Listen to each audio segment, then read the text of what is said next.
We are going to be a little bit of alarmists on this show right now because we're heading in a direction where we are reliant upon too many things and not reliant on ourselves anymore and our brain power. Welcome to another episode of Girls Gone Gritty. We want to thank you for tuning in to us, and we appreciate you giving us your time and energy to the conversations that we have. And starting this May, it's just, I think, such a fun time of year where everything's reemerging and there's so much fun stuff going on. And I think May starts off with a bang because first day of May is May Day. It's Declaration of Independence for a lot of places in the world. And then you follow up with it. May the 4th be with you for all our Star Wars friends out there. And then we have Cinco de Mayo.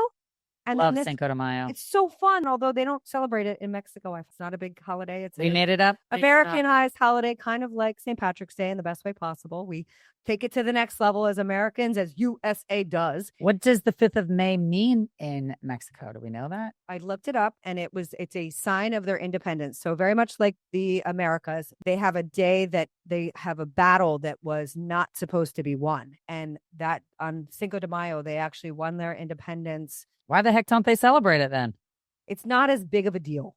Been there before and they celebrate it, but not like we do for the 4th of July or any. It's an excuse to have a margarita and some guac and chips. And then we cannot forget one of the most important, true, not a Hallmark holiday, a true holiday.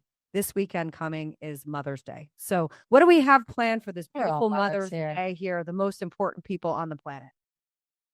Well, I wish my mother was still with us, because it always meant something that I did for her. I always get breakfast made for me and brought up to my bed, and it's a very nice day. One of my children will be home, and I'll be watching lacrosse this weekend. Oh, shocker. My girls went with us, was the Patriot League Championships, and my 2 girls came to cheer on Chase, and it unfortunately ended in overtime with a loss, but that just stoked their flame, and we are going to get it done this weekend in Boston. Yeah, because you got the NCAAs, right? Oh, yeah. Going into the NCAAs, and yeah. So exciting.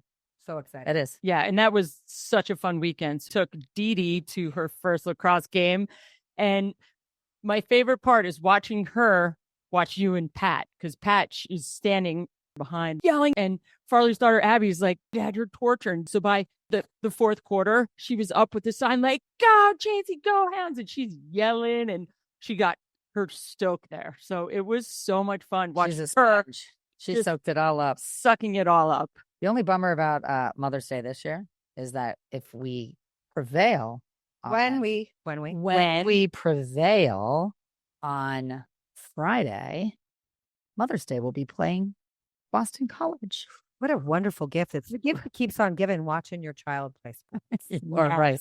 You are correct. And I'll be watching Dee Dee in Trenton for her little soccer games. Two polar opposites. And then Mother's Day. So the best is every Mother's Day, Jeff and Dee Dee go shopping to our favorite clothing store called The Bee in Spring Lakes. And the ladies there are tremendous. They're like, "Oh, Jeff and Dee Dee are here."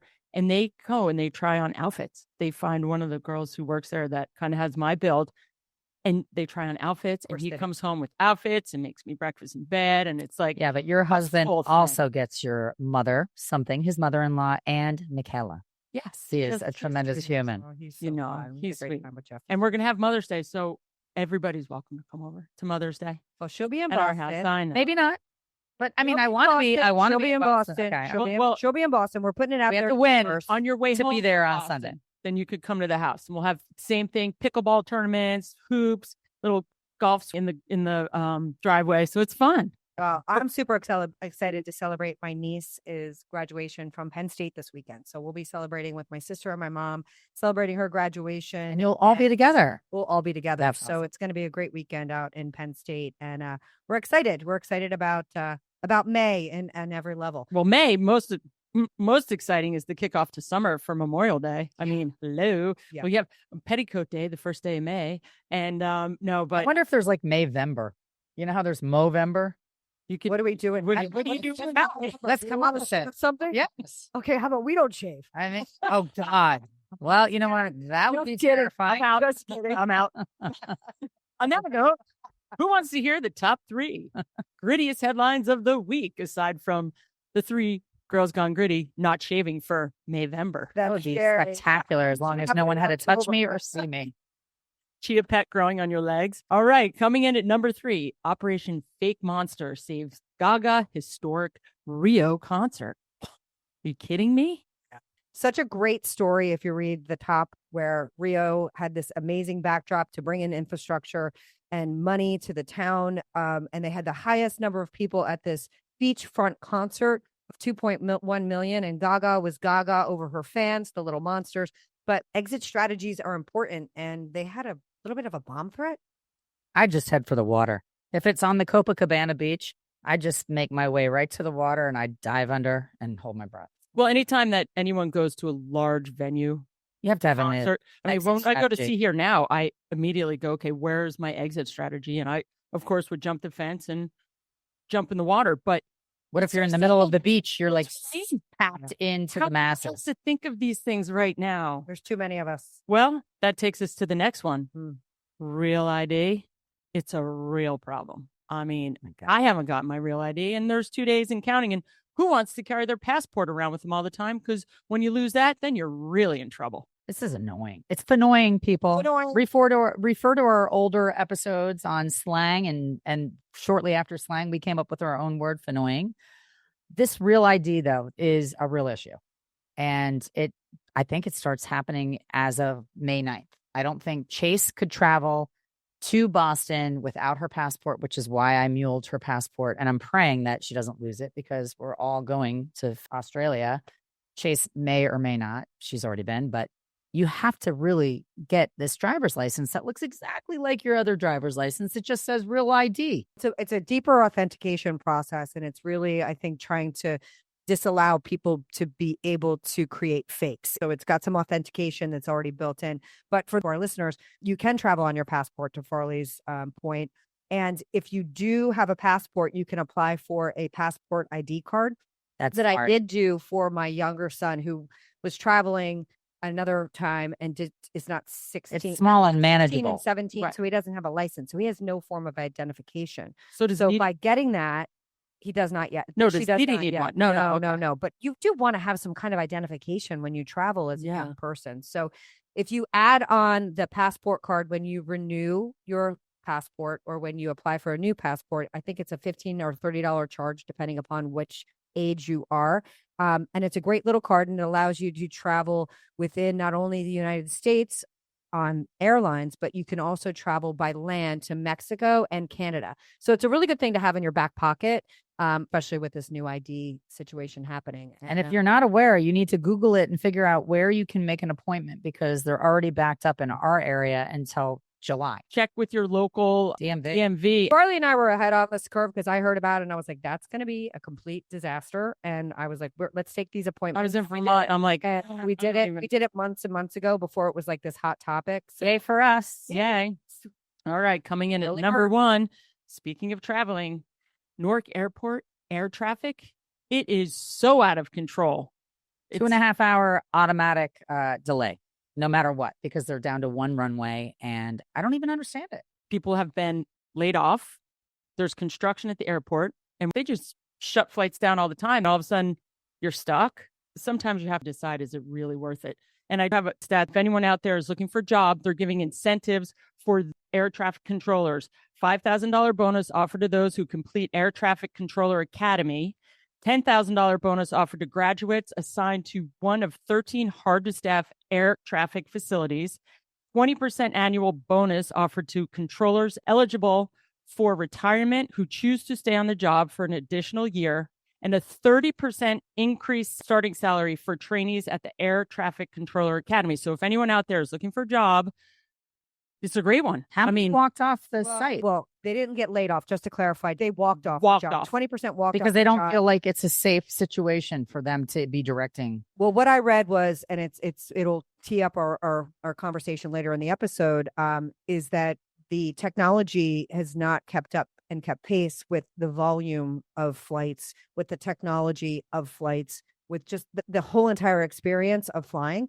And it's become, as we've seen, problematic, not only from air traffic, meaning flights, but we also have private jets that are more prevalent in the air. We have these private touring vessels that are helicopters. You have all of these things, and not to mention, which we did an episode on, the drones. Right. And all of these things are making it more complex for this low level atmospheric entry and exit. And that's the big issue. Most of the time when a flight gets to cruising altitude, you're good. But it's the takeoff and the landing. They say it all the time. That's when you have the two issues. And they're concerned about the safety of the technology. And I'm looking at a quote from an air traffic controller that says it is not safe. And he has repeatedly warned it is not a safe situation right now for the flying public. The federal air safety employee reportedly told NBC News, which, how political can things be? He said, just don't fly into Newark. Avoid Newark at all costs. Oh, great. That's enough to scare me. That's unnerving. For people that aren't in our geographic area, New York is a unique geographical location for air traffic because we have 3 major airports. If you've ever flown into Newark, that's New Jersey. You have LaGuardia and you have JFK. And all of those airports, we could technically fly out of any of them. This group sitting here could fly out of any of them. Obviously, there are ones that are easier and logistically make more sense. But we are an anomaly. I think Baltimore is in a similar situation. It's where we have issues too. Like if you look at these high density places that have these large international airports all concentrated, can't even imagine what these professionals have to deal with on a daily basis. These air traffic controllers. It's a nightmare.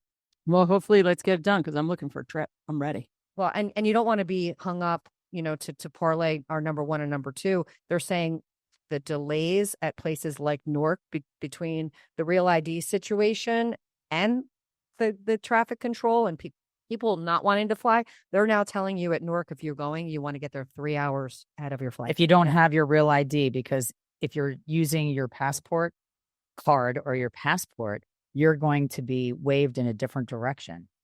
That's what they're saying. Is another annoying detail that we are leaving you guys with to explore on your own. Yeah. All right. Get educated. That's what we're saying. Get educated. And what are we talking about today? Well, speaking of getting educated, for those of you who were paying attention last week, which there's so much news all the time, there was a huge power outage and it affected Portugal, Spain, and parts of France.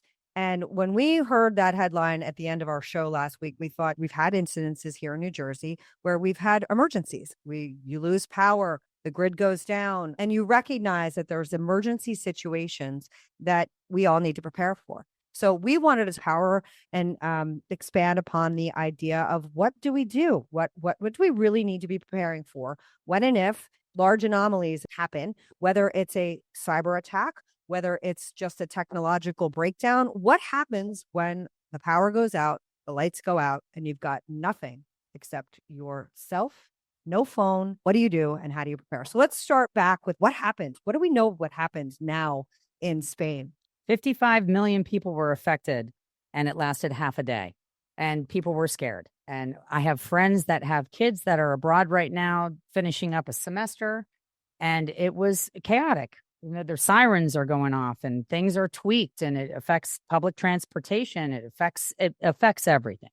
If you can't get in touch with a loved one because your Wi-Fi is down and the phones are down and the electricity is off, they're lucky it happened in daylight hours. If it happened in the darkness, I can't imagine how much looting and wacko things would go on, because one of my best friend's daughter's house got robbed while she was in it, while there was no power. Because think about it, can't call for help. I mean, and they all know, they hover. There are like, you're a sitting duck. We'll get into more of what it's going to look like if this were to happen in the USA, but what happened is still not explained in Portugal, Spain, and France. They're still looking to figure it out. What I read, I think what you're going to say too, is like it was a sustainable energy. They're transferring a lot of the ways that they're sourcing their energy to power. They're using wind, grid. They're using solar. Grid, right? So the renewable resources have more fluctuating anomalies. If it's a sunny day, you get more solar. If it's a windy day, you get more wind. And these grids that have been in place are old and they're not able to handle the deviations that happen with some of these newer technologies. They said they have to keep up with it. They said the outage was caused by a sudden large drop in power generation, triggering a series of cascading events that ultimately led to the collapse of the Iberian grid. So while the exact cause is still under investigation, Several factors have been mentioned. And I did read an article that said that they are 97% sure that it was not a cyber attack. Yeah. Well, Jeff said, because I asked him, I said, did it affect the market? And he goes, it didn't even move the market. It wasn't catastrophic to the sense that the market went completely haywire. So it had to have been something more internal Natural. like that. So it wasn't man-made. Yeah, it wasn't man-made. It wasn't like some cyber attack. And that's the thing that we have to worry over here is, hey, what is it? What are the problems that would shut the grid off? A natural disaster, someone hitting the switch. What is causing the problem? What is causing the outage? When we had Hurricane Sandy, everything was out. We had no power. We had people without heat. The ones who had generators were the ones who were winning because they were able to have power. But there's so many factors in the time frames and what exactly is going down and for how long. I think one of the problems is when it happens, you're not going to be in the know unless you have ham radio. Think about it. If communication all of a sudden goes down, so the immediate impacts of a blackout, let's call it a blackout or a total power outage, communication breakdown, transportation issues, business closures, food spoilage, water contamination, medical disruptions, fuel distribution problems, and then that would lead to longer term, depending on, how long this goes. But when it first happens, you don't know the reason. Is it a natural disaster? Well, what if you're just sitting there on a beautiful day and there isn't some cyclone? So that's the thing that can cause the widespread panic is the lack of information. Right. And that is honestly the number one immediate impact is the communication breakdown. And it says cellular networks and internet services would be disrupted, making it very difficult to communicate with others. Well, that's obvious. So it's good to have a landline. You should have a two-way radio. Basically, there's UHF and VHF radio signals. They're emergency signals, and it all depends on what city. If you live in a big city, you get one signal. If you live in more urban city, then you get a different signal. And NOAA has weather updates. There's traffic updates, national destruction updates. So if you have that radio, then you're in the know. You can hand crank it. It says with just a battery, a radio, and an antenna and a little knowledge, you can communicate around the world. I mean, I was like, wow. When you're going off grid away from cell service, you can throw a ham radio in your backpack, mount one on your vehicle, set up a full station with an antenna to be able to make long range contacts worldwide. There's solar and portable power banks as well. So if you get one, it's good to get an external antenna because it kind of draws signals from a higher area. But you need that transmission to basically be in the know, because if you are not in the know, like all those crazy movies that you see, you want to be protected because it gives yourself a peace of mind to know, hey, I have all the tools I need. And I think the handheld radio is just the first thing. Right. I think the most important thing is that you have a family plan. Yeah. I think that if a problem were to happen out of nowhere, right, it just takes the rug out from underneath you. You've better already put together some type of a plan so that if you cannot communicate with your loved ones, if you can't reach your kids, if you can't reach your parents, you have to have the foresight to have a plan that your family is completely aware of prior. Back to Darian's earlier point, I reinstalled an old school landline in my house because if the power goes out and your cell service doesn't work, that means that the cell towers aren't working.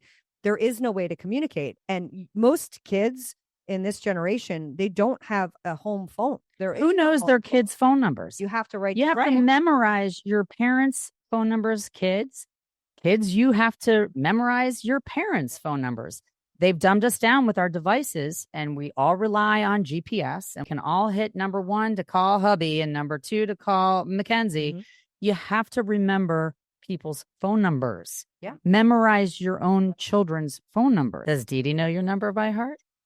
So Dee Dee knows our number by heart, knows Aunt Michaela's number, knows Dad's, knows her address. And that was one thing that we kind of instilled. We did that in the beginning too. You have to. And when you talk about the landlines, it's something you need to have even now. For the amount of money it costs what, $20 a month? No, I don't even extra. I don't even think it costs you extra. It's a triple bundle. It's a bundle. It automatically comes with your Wi-Fi and but with your... nobody uses it. That is the bat phone. That's the phone you keep in your bedroom when, heaven forbid, your phone dies or you didn't have the right power charger goes out because someone took your charger or the power goes out. And all of a sudden, someone in your family needs you, heaven forbid, got hurt. or someone just needs a ride from somewhere. But when that phone rings, like that phone rang when my mom's car got stolen, but when it rang, my heart went to the bottom of my belly, like, who's calling me on that phone? We are going to be a little bit of alarmists on this show right now because as history would show us, we're heading in a direction where we are reliant upon too many things and not reliant on ourselves anymore and our brain power. And unfortunately, because of this device, the phone, which we rely on so much, let's just imagine it's a button that gets turned off. That's your banking. That is people don't know how to get anywhere. Because kids won't know how to get to. Right. People will not know how to drive home. That's why they have said put old school maps in your car glove compartment boxes, and that way, if you have a plan, you know how to get from A to Z. And we have a plan. The Boyle fam, we know where we're going. Everybody, for the most part, knows how to get there. The younger generation might not because they probably have been Wazing it their whole time. Yeah. But we have old school maps that will show them exactly how to get there. And I don't want to sound like doom and gloom, but I've had this conversation with so many people. Mm-hmm. It's real. But it is real because when my father was alive, he had his marina in Jersey City. We always have had an escape plan out of New York City, and 9/11 happened and it came to life, unfortunately. So my dad's closed the tunnels. They closed the bridges. And we knew. My dad said, there will be a boat in the, because he had a water taxi and it was right in North Cove Marina. And unfortunately, it was women and children. And Farley and Pat, you guys escaped. You went to Chelsea. You had to throw money at a guy that was letting us get on his boat. We were the last boat that could leave and head towards Liberty Land and Marina, and SWAT teams of BI boats came over to check credentials and ask where we were going. And we were like, we're just trying to get out of the city before they shut it down. And they're like, this is the last boat. We're not trying to scare you. We're not saying every incident has to be about terrorism.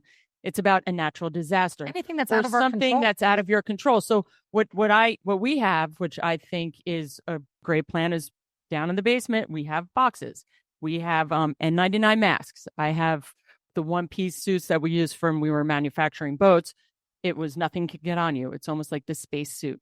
We have copies of birth certificates, passports, credit cards in the box. We have anything important documents in the big box that's waterproof.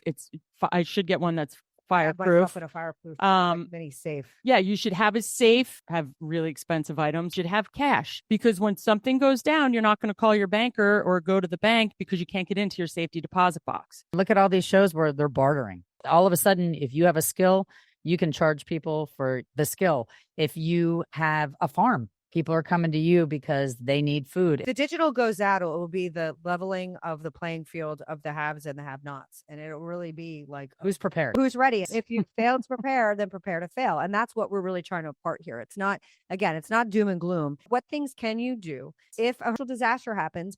Are you in a place where you are going to be okay for a little bit? You would have to kind of go backwards to the KISS theory, and snail mail would be a thing again.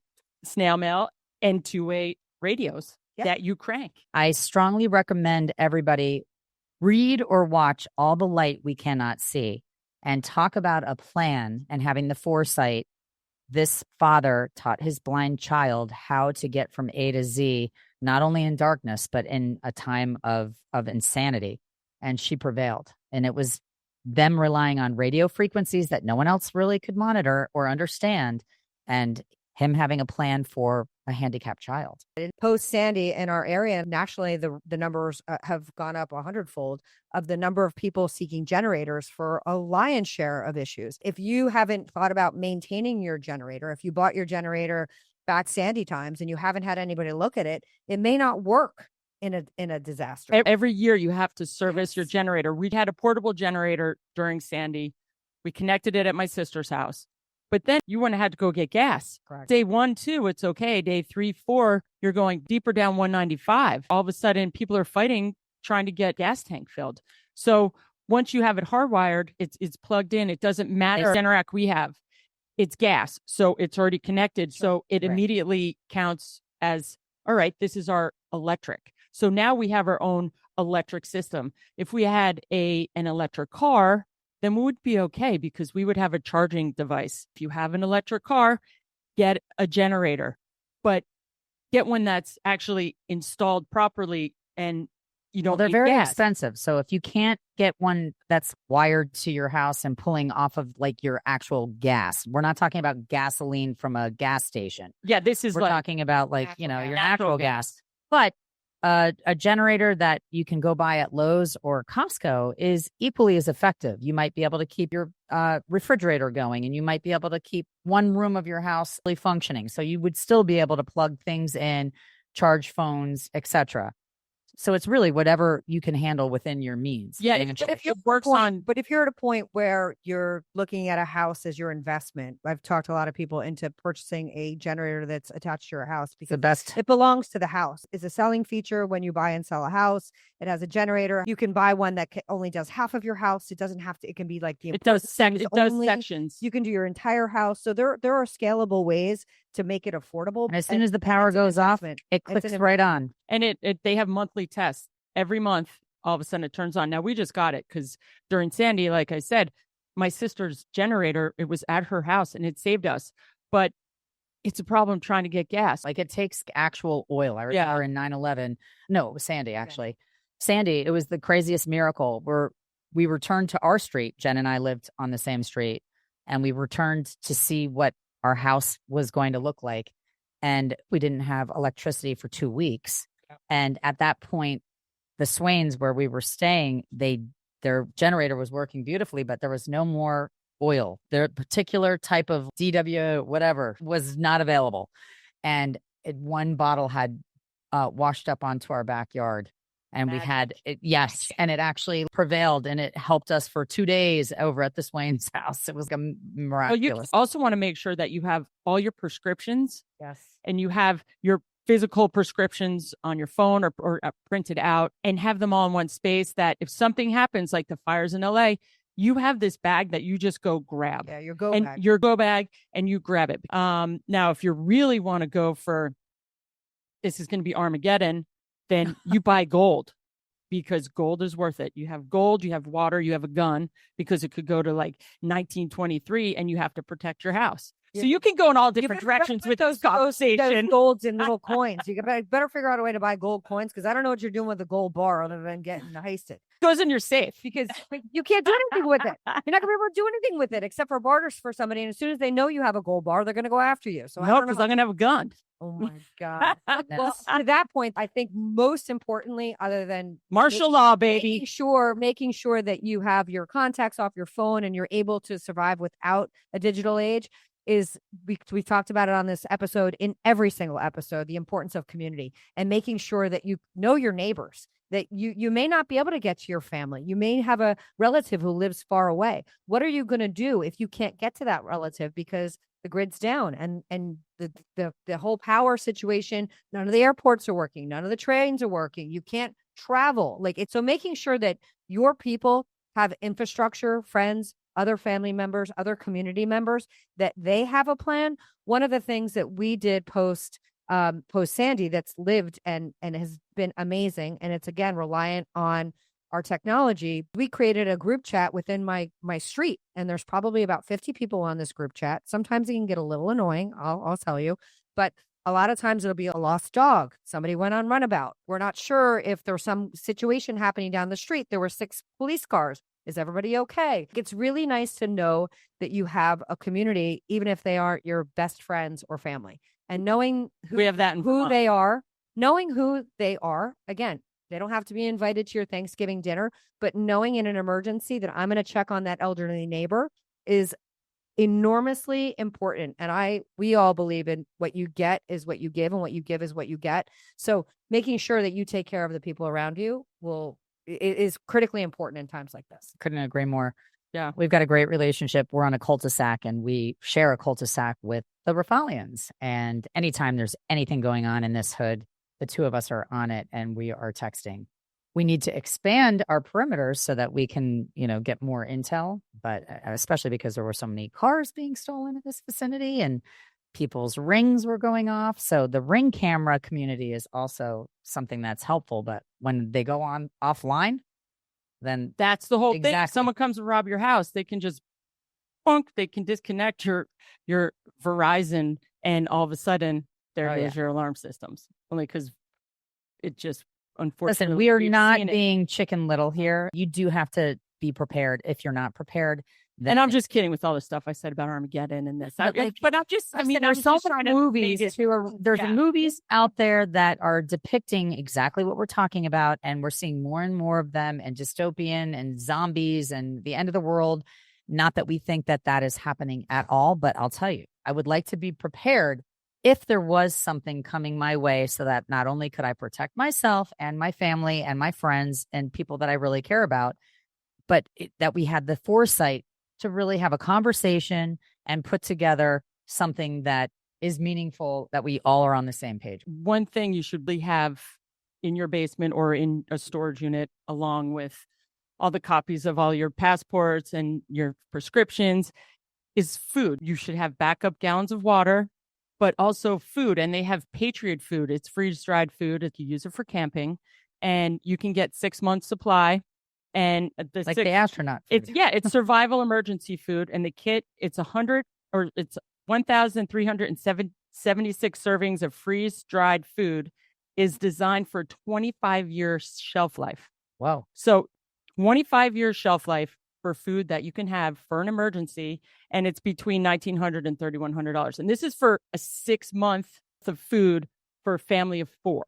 So if you cut that in half, you could probably get, I don't know, a month. Do you have that? I do not have that yet. Well, Jeff would think he'd be like, you have fully lost your mind. But I am looking in Patriot food. Why not have it? I mean, I have big giant bags of rice, but when COVID happened and I went to go buy all the masks and all the hand sanitizers and the Pepsid, everything they said you needed. I didn't buy it for just us. I bought it for Michaela and my mom, and for anyone in your family who said, "Oh, do you have this?" I mean, I could have had it at the store 30 minutes. I know, but I have it stocked. I did that with toilet paper and paper towels, which, might have been silly, but I love my paper products and we need them. Do you think COVID has done one thing? If we have any kind of a cyber emergency or any emergency that is not a physical disaster, something that makes sense to the human brain, I'm not sure people will be so quick to fall in line with what's happening. And I think they'll question the common sense of what the protocols are a little bit more coming off the heels of COVID, because a lot of things that we did make zero sense. And stockpiling food and creating such an insular community creates so much fear and anxiety and will take people apart even more. I don't think it would happen in that way as it did. Now, we are in a place, there are things happening all the time that we're not aware of. Like all these little cyber attacks, they're talking about the fact that anybody who wants to infiltrate our country, and they call them dark agents, I believe, like the Russias and the Chinas or whatever. There's always things going on in the background, always, that we don't know about. And what they'll do is they may not hit the grid to create complete chaos, but they'll hit a meat packaging plant. And that'll spike the cost of chicken, and that'll create chaos. And creating these little mini pieces of chaos diversion to divert you. And I think the other greater message, I feel that with our phones, is to not panic, right? To take a deep breath, be calm, figure out what the actual risk is. And then again, find your people, have a plan, and move on with your life, because time has shown that we can, if we come together, we can avert disaster. I believe most people are good and want to help their common neighbor. When we had Sandy, we had the Alabama State Police here. We had Georgia come up and help us. We had all these other places that were very quick to hop into duty. You just always want to be prepared. Even 9/11, we lived through that. I was living in the city at the time. And the thing that I felt the most guilty about was moving out of the city. I had a 3-month-old at the time. I wanted to stay in the city and show my loyalty and not vacate when we were in a state of emergency. But the way that the New York City community came together, we would make signs. The emergency services people would doing a shift change. We would go support them on the West Side Highway with big giant bottles of water, things that we could hand them as a thank you with signage. I've got pictures of Mackenzie and a baby Bjorn, and Pat and I are in red, white, and blue holding flags. and with handmade signs, just thanking them for their services. New York really banded together, and Giuliani did an incredible job of just making people feel like we were all as one in that moment. So Jen's right. You absolutely do band together in horrible situations. And for a day or a week or a month, it feels like we're united. Yeah. You start relying on the people next to you, and you recognize, just like the Pope said, in the hospital, it's all the same playing field. Everybody is on the same page. And, you might have a Jewish doctor operating on somebody that is an anti-Semite. Please refer back to last week's episode where we actually put in the Pope's final message that he wrote while he was in the hospital about just putting us all on an equal playing field. Yeah. And preparing, like you said, get a little checklist and make sure you have a family plan just to give yourself a peace of mind that, hey, because when things happen, they happen fast. It doesn't have to be catastrophic. It's not Armageddon. It's just maybe a hurricane that comes through and you're displaced for 4 days, 3 days. Memorize people's phone numbers that you love, people. Write down important things. Yep. Write it down. Don't have all your phone numbers locked up in your device. Have a piece of paper where you have written down, or your insurance company's phone number, all your accounts, all your passwords that aren't going to be worth jack in your phone, anything that needs to be actually written down in a 3-ring binder, and you can put your hands on it at any second. Those details are vital. I love old school. There's a reason that they did things back. That's everyone's like, you're your dad. I said, I know. An old-fashioned Rolodex. Old school. An old-fashioned calendar. Well, speaking of old-fashioned, and I said it earlier, but for those of you that don't know the quote, if you fail to prepare, prepare to fail. That is Benjamin Franklin. So this has been something that has been talked about since the beginning of our country, since the dawn of time. And it's about step up with what you've got. And if you've got a lot, if you've prepared for the event, whatever that event is, be ready for it. So exactly. So we hope a great song that is going to motivate our listeners today. Yay. And I felt like it's not necessarily like an emergency song, but it's a song that it shows that things aren't always perfect. And sometimes you just have to figure out how you're going to pull yourself up by your bootstraps and keep going. So I'm not going to tell you the name of the song, but I'm going to read the first opening lyric. I keep fighting voices in my mind that say I'm not enough. Every single lie that tells me I will never measure up. Am I more than just the sum of every high and every low? Remind me once again just who I am, because I need to know. And that, my friends, is a phenomenal, beautiful artist that has a crazy voice from God. And I think Jen is gloating over here. She knows the song. My God, of course I know this song. Okay, tell us what it is. So it is an amazing song. She played at the Super Bowl. She's from New Orleans, and her name is, and it's like LD. Lauren Daigle. She's like my favorite person. She is somebody who is spiritual and like everything cool, everything pulls out of her body. We saw her. We actually saw her for her Christmas. So anyways, the name of that song is called You Say. And Grammy for that song. I mean, it was written in 2018, and I could have read the entire song because each lyric is better. Sometimes I'll get my car and I listen to this song 15 times in a row because it's so powerful that I actually feel like I'm giving love to God just by listening to it. And I feel like I'm being, immersed in just goodness by hearing the lyrics. Yeah. So I strongly recommend that you guys listen to that. Well, it's going to be on our Spotify. It'll be on our list. Yeah. It'll be on our playlist.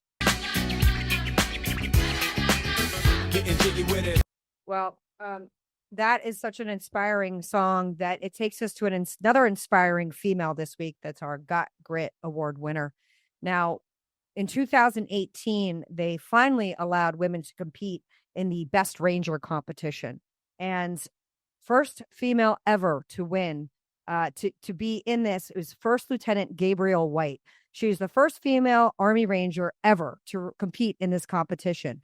And she finished 16th with her team and has brought the embodiment of grit not only by being involved in the military, but performing at such a high level. She is so deserving of this award. And we are so proud of everything she's done there in Fort Benning, Georgia. So thank you so much for First Lieutenant Gabrielle White for your efforts and supporting the great USA in everything you do.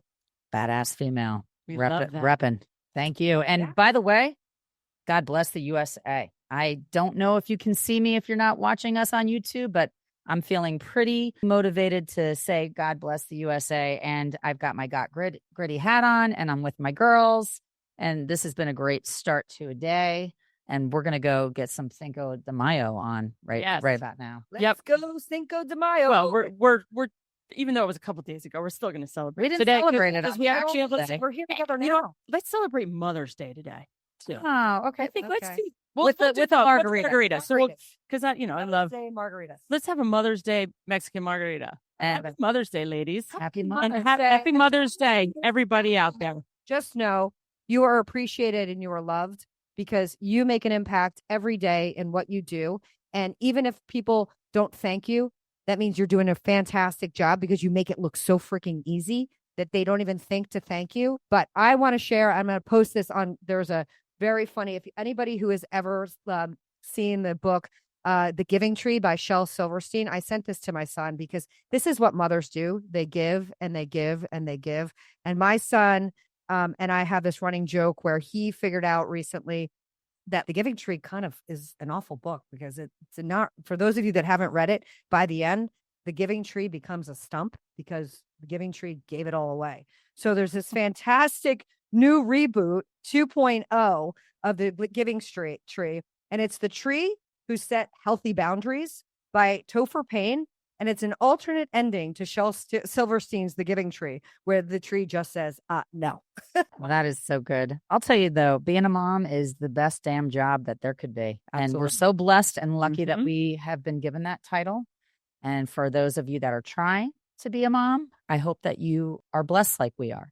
I know it's a hard thing. And if you believe it, it will come. Yeah. And for those of you that act as mothers, there's plenty of people that have taken on children or, people in their lives, donated their eggs, that have done things for others to really be in that caring, loving way that only a mom can be. So if you are that person to anyone, adopting, fostering, all of those things, you this week, and you're a go mom. be your best badass mom. Yeah, moms come in all. Listen, we are moms to our pets too.